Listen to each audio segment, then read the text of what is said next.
Hi kiddos, it's Miss Susanne again. Yesterday we read a book about a little girl who reads lots of stories and then uses her imagination. And today we're going to read a book that's all about using your imagination as well. And this one is called Miss Tizzy. And it's by Livermore Gray and it's illustrated by Jada Rowland. I bet that's Miss Tizzy right there. There's a little kitty cat. Oh, look at that. Lots of houses that look the same and then one that looks different. Miss Tizzy. Miss Tizzy always wore a purple hat with a white flower in it and high-top green tennis shoes. The neighbors thought her peculiar. That means a little bit different. But the children loved her. Miss Tizzy's house was pink and sat like a fat blossom in the middle of a street with white houses, white fences, and very neat flower gardens.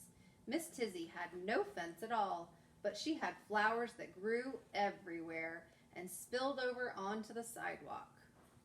That's how I would want my garden to look. Miss Tizzy let the children pick the flowers. Then she gave them clean glass jelly jars to put them in, and the children loved it. I bet you have some flowers growing in your neighborhood. Miss Tizzy's big yellow cat Hiram slept in a window box in the middle of some red geraniums. Sometimes he climbed on her shoulders and hung there like a tired old fur piece.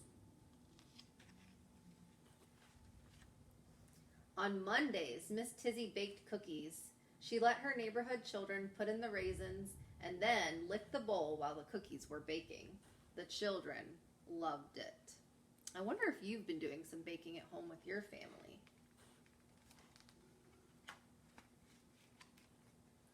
On Tuesdays, Miss Tizzy made puppets out of old socks. She made a puppet for each boy and girl. They made up their own stories and put on shows for Miss Tizzy. She laughed and clapped every time, and the children loved it. I bet you could make some puppets, because I bet you have some old socks lying around your house. Just make sure they're clean first. On Wednesdays, Miss Tizzy played her bagpipes, and those are a very special instrument. She gave the children spoons and pans and let them pretend they were playing real drums. Each Wednesday, one child got to be special and play a silver penny whistle. Every child got a turn. Just like in our classroom, we take turns. They marched up and down the street with Miss Tizzy and her bagpipes leading the parade.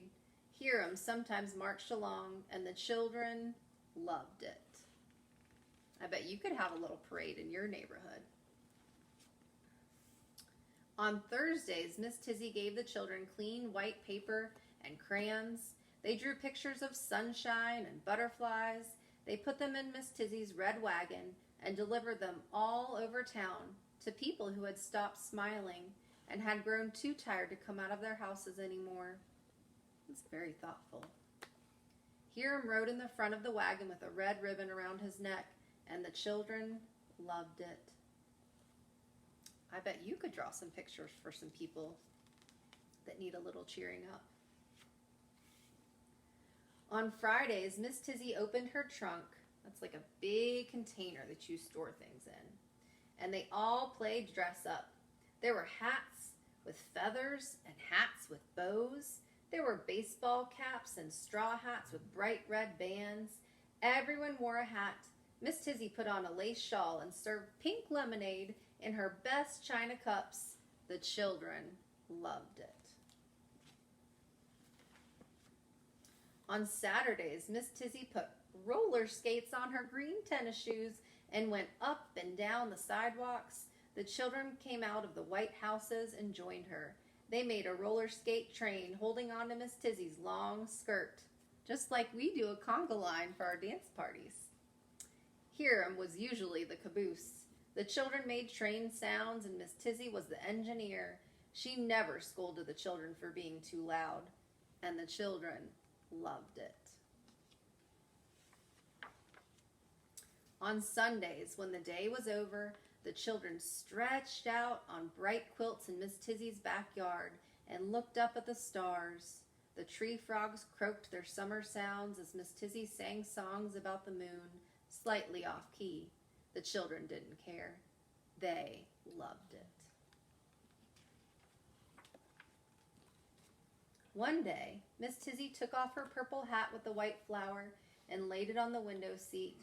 Then she took off her high-top green tennis shoes and placed them under her high white bed. Miss Tizzy lay down on her feather mattress. She was very sick. Hiram left his window box and curled up at her feet. He did not purr anymore. The doctor came and went. He shook his head and looked very serious. The children were sad. They didn't know what to do. They missed their grown-up friend.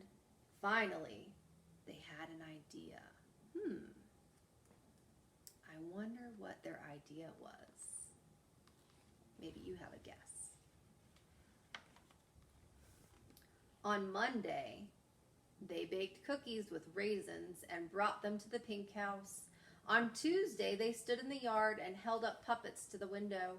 They put on a puppet show just for Miss Tizzy. I bet she loved it.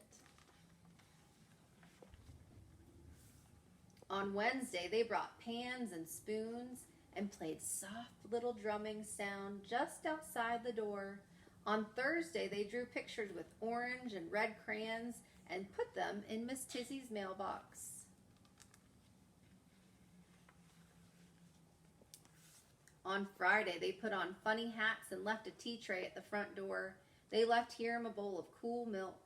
On Saturday, they put a brand new pair of skates in a big box with a purple ribbon on top and took them to Miss Tizzy. On Sunday, when the sun went away, the children stood underneath Miss Tizzy's window.